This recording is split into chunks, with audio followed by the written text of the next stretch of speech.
খবর বলবি তো? তা তো জানি না। জানিস না? না, আমি স্বামীজির কাছে শুনলাম যে আপনার নামে একটা চিঠি এসেছে। আমিও অমনি ছুটে চলে এলাম। এই জন্য বলি না, বুঝলি তুমি একটি মাল সেখানে পবন গুপ্ত হনুমান বাবু বড়িয়া খবর আছে, বড়িয়া খবর।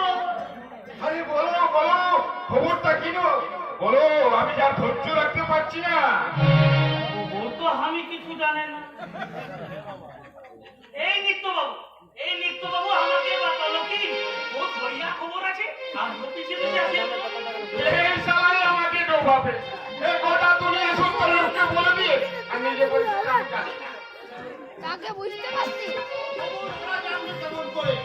গোপন চিঠির গোপন খবর জানি শুধুমাত্র আমি একা। কিসের খবর গুরুদেব? আপনি খুলে বলুন, আমার যে ভীষণ ভয়ে ভয়ে করছে। ভয় কিসের? আমি থাকতে দিল্লি থেকে চিঠি এসেছে, সামনের ইলেকশনে টিকিটটা পেয়ে গেছি। আহ! বাবা বাবা বাবা, আমি টিকিট পেয়ে গেছি। টিকিট! পার্টির হাইকমান্ড থেকে শুরু করে সবাই একমত হয়ে সামনের বিধানসভা নির্বাচনে লোকে প্রার্থী হিসেবে ওরা দাঁড় করিয়েছে। अरे जय जय शिव शंकर, अरे जय जय शिव शंकर का ताला गेंदा शंकर ये काला गाएगा, अरे काला मंत्री होगा जो तूने मेरा नाम लिया ओ सौरभ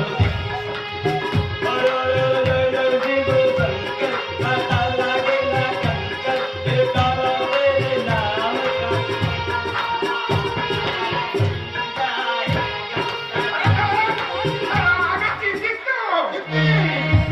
তো জেতার মন্ত্র আমার এই হাতের মুঠোর মধ্যেই আছে। আমি আমি জিতবো গুরুদেব।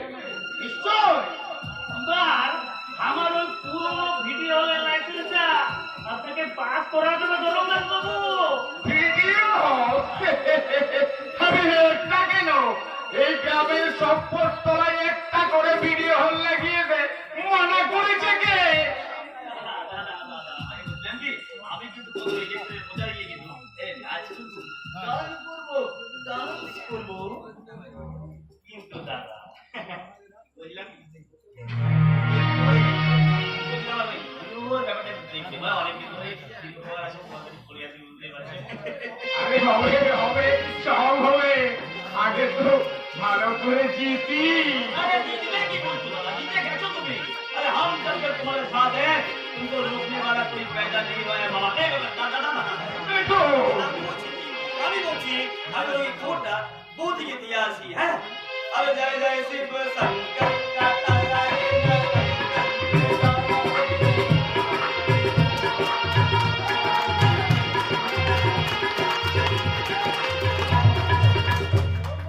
বাবু, আপনার ইলেকশন ফান্ডে আমি 20,000 রুপয়া চাঁদা দিবে।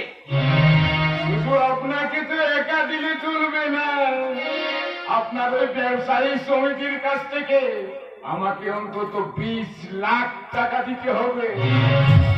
20 লাখ? হ্যাঁ 20 লাখ টাকা। আর ওই টাকাটা দিবে কি? পাবলিকের পকেট কেটে। কাল থেকে জেলায় জেলায় ডিজেল আর কেরোসিনের সাপ্লাই বন্ধ করে দিয়ে 100 টাকার মাল 150 টাকায় বিক্রি কর।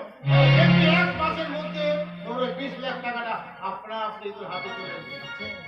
আমি अभी ওই গোয়েন্দা ডিএনসি से কথা বলছি আর ধরে নিন ও রুপয়া আপনি তার সুখটা নেই পেয়ে যাবেন। জয় ভারত মাতা, জয় ভারত মাতা।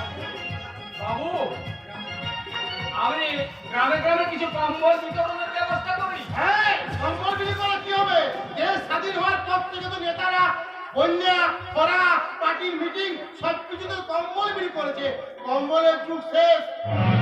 তাই যুগ ধর্ম অনুযায়ী ও ধর্মদাস দেবে প্রত্যেককে একটা করে টর্চ লাইট।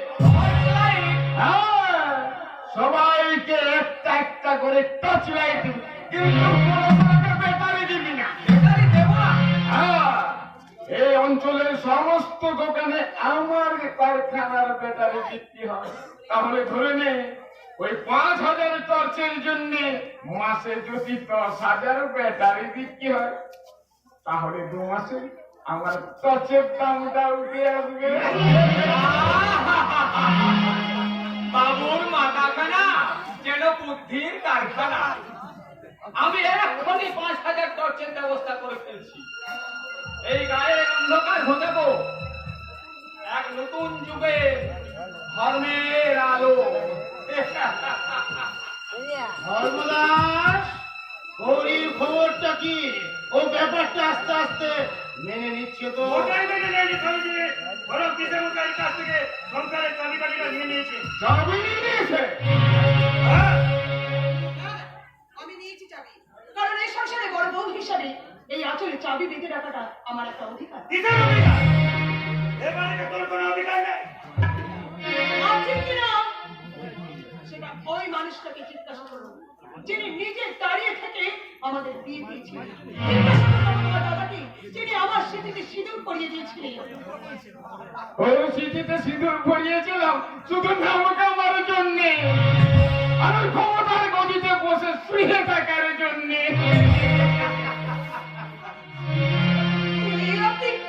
আপনি কি বলেন? একটা মেয়ের মৃত্যুকে আপনারা ব্যবসার মূলধন করে নিয়েছিলেন। হ্যাঁ, আমরা তাই করি।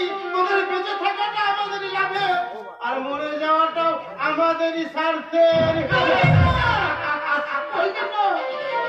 এই গেরুয়া পোশাক পরে বিবেকানন্দ একদিন মূর্খ চন্ডাল ভারতবাসীকে তারা ভাই বলে বুকের মাঝে ঠাঁই দিয়েছিলেন। সেই পোশাক পরে কথা বললে ওই গেরুয়া পোশাকটা যে অপমানে কালো হয়ে যাবে।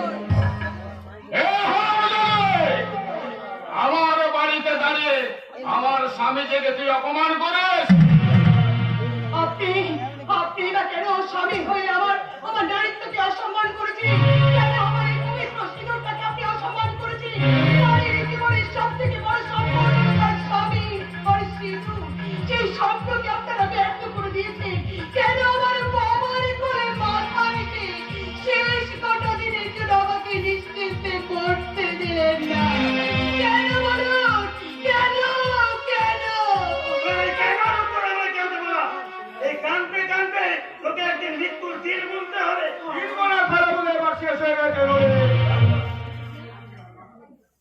তার মানে কি বলতে চান আপনি?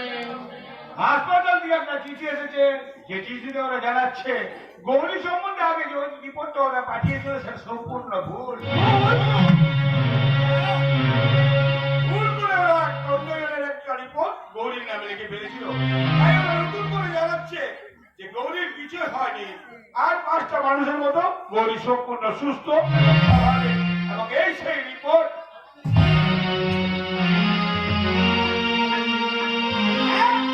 তার মানে গৌরী এখন মরবে না? অন্তত 50 বছর তো বাঁচবে। না না না না না, এই মিথ্যে মিথ্যে, এসব মিথ্যে। মিথ্যে? হ্যাঁ, ডাক্তার কাকা, আমি বলছি এই সম্পূর্ণ মিথ্যে। ওরে ওরে আনন্দে কি তোরা পাগল হয়ে গেলি? এ মিথ্যে নয়, এ মিথ্যে নয়, এ জীবের আনন্দ তো সত্যি। বেঈমান, বিশ্বাসঘাতক, আজ আজ আমি তোকে খুন করে ফেলবো। মাথা গরম করিস না, উত্তেজিত হয়ে কোনো কাজ করিস না। মাথাটা ঠান্ডা কর, যা করার আমিই করবো। কেউ আমার হাত থেকে রেহাই পাবে না। ওই কিছুদিন একটু ধৈর্য ধর। সব ভারতের মাল। ষড়যন্ত্র, এসব আপনাদের ষড়যন্ত্র। বলুন কেন এত বড় বেইমানি করলেন আমাদের সঙ্গে? আশ্চর্য, রোগীর মধ্যে বাঁচার খবর নিয়ে গেলে সবাই আশীর্বাদ করে, আর আপনারা আমায় গালাগালি দিচ্ছেন।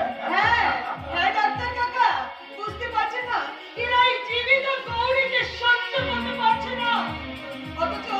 অথচ মৃত মানুষটাকে মাথায় নিয়ে এরা নাম কিনতে চেয়েছে। কি বলছিস তুই গৌরী? তুই কি বলছিস? হ্যাঁ, ও ঠিকই বলেছে। আরে বেঁচে থাকলে তো আমার বাড়ির একটা চাকর ওকে বিয়ে করতে পারতো না। ও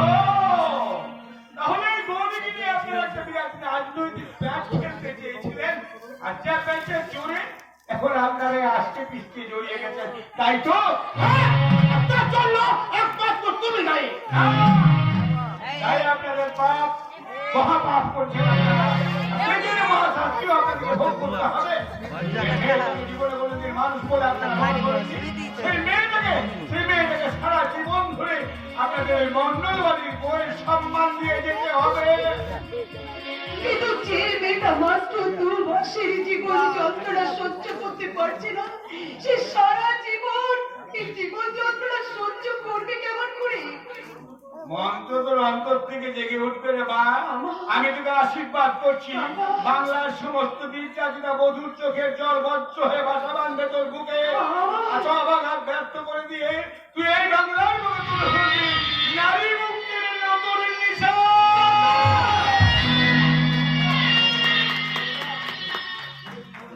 ওঠো, হারামজাদিকে আমি কিছুতেই সহ্য করতে পারছি না। হ্যাঁ হ্যাঁ স্বামীজি, আপনি বলুন স্বামীজি, এই মন্ডল বাড়ির আকাশ থেকে ধূমকে দুটোকে আমি কি করে শেষ করবো? আছে, উপায় আছে। এবার পদের সন্ধ্যা না জানলে এই সূর্য স্বামী কখনোই চক্রমূলে প্রবেশ করে না। এই শয়তানটাকে আমরা শেষ করবো। পারবেন না, পারবেন না, স্বামীকে কিছুতেই পারবেন না, কারণ আপনাদের মস্তকে করেছে ওই সাপে দংশ। দাগা মন্ত্রের কোথায়? হ্যাঁ, তাই হয় স্বামীজি, তাই হয়। ভূতের ওঝাকে ভূতের হাতেই মরতে হয়। সারা জীবন যারা সাপ নিয়ে খেলা দেখে, সেই সাপের হাতেই মরতে হয়। হ্যাঁ স্বামীজি, আর বাঘের গলায় হার বিঁধলে বার করবে কে? আমি বার করবো, আর সেই জন্য আমি এসেছি তোমাকে এই বাঘের গোয়া থেকে বের করে নিয়ে যেতে। কোথায় নিয়ে যাবে? ওর বাবার থানায় গাড়ি করেছে। আপনারা ওকে ইচ্ছার বিরুদ্ধে এখানে আটকে রেখেছেন, তাই আমি ওকে ওর বাবার কাছে ছিনে দিয়ে আসবো। আমার বউকে আপনি সঙ্গে করে নিয়ে যেতে পারেন না অভিশাপ। পারি পারি, আরে না তো ও সাবালিকা মেয়েকে তার স্বামীও আটকে রাখতে পারবে না। গৌরী, গৌরী, আমি জানতে চাই তোমার ইচ্ছেটা কি? তুমি এখানে থাকবে নাকি যাবে? না, আমি এখানেই থাকবো। তুমি এখানে থাকবে? হ্যাঁ, এ বাড়ি ছেড়ে আমি আপনার সঙ্গে যাব না, কারণ আমি এখন আর এই বংশীকোটালের মেয়ে নই, আমি এই মন্ডল বাড়ির বড় বউ। এ কি বলছো গৌরী? হ্যাঁ সুপার হ্যাঁ, সাহেব, সুপার সাহেব, এই মন্ডল বাড়ির একটা আভিজাত্য আছে। সে কখনো সেই বাড়ির বউ আপনার এই পুলিশের গাড়িতে করে ওই বাপের বাড়ি যাবে না। সে যাবে রাজ রানীর বেশে নিজের গাড়িতে যাবে, আর সঙ্গে যাবে ছি চাকরেরা মাথায় করে তত্ত্ব নিয়ে। ঠিকই বলেছো তুমি, ঠিক বলেছো। এই সামান্য ব্যাপারটা আমার মাথায় আসে। হ্যাঁ, এখন থেকে এই সব ব্যাপারগুলো মাথায় ভালো করে ঠুকিয়ে রাখতে, কারণ আমি এই সংসারে আর 2 দিনের অতিথি নই। অনেকগুলো দিন, অনেকগুলো মাস, অনেকগুলো বছর আমাকে রাজত্বে রানী হয়ে রাজত্ব করতে হবে। কথাটা মাথায় রাখতে। শুনলি তো?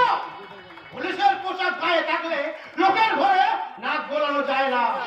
যাও যাই, বরের ঘরে ওই কাঁচা তোলাটাই আমার কাজ।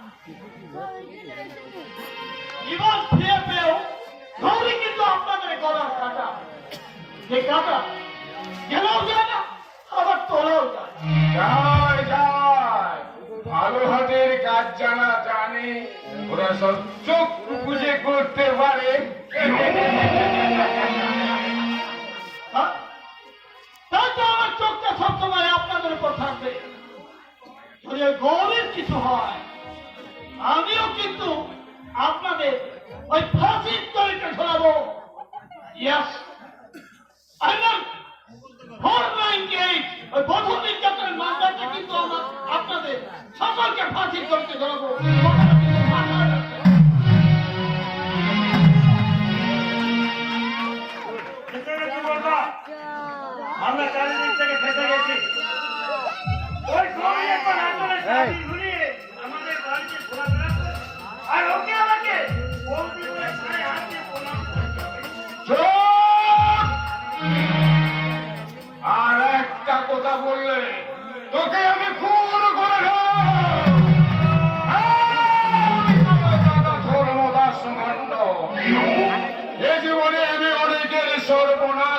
করেছি, অনেকে ধর্মনাশ করেছি, আর ওই গৌরীকে আমি আজ রাতেই টুকরো টুকরো করে কেটে ওই ধান কেটে পুজো দিয়ে আসবো। আমাকে কিন্তু তুইও মরবি, তাই বলছি কিছুদিনের জন্য তুই ধৈর্য ধর। কিসের ধৈর্য?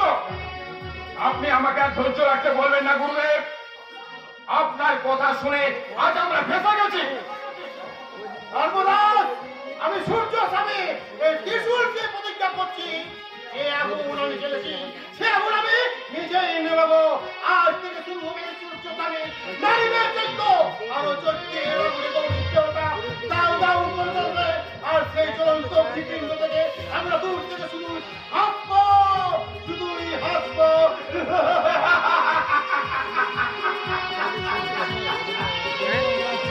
উচ্চস্বরে যখন কথা দিয়েছে দাদা, তখন আর গৌরীর মৃত্যুকে আটকাতে পারবে না। কিন্তু তার আগে সারা ইন্দ্রাণীর একটা ব্যবস্থা করতে হবে। ওই সালার আমি এমন অবস্থা করব যে গায়ের লোকেরা ওকে পাথর ছুঁড়ে মারবে। ওই কালে যাবে ওর বাড়িতে, ওর দুই ছেলেকে ওর বাপের কাছ থেকে আলাদা করে নিয়ে আসবে। তারপর মৃত্যুর সময় ওর ছেলেরা ওর মুখে জল পর্যন্ত দেবে না। আর তখন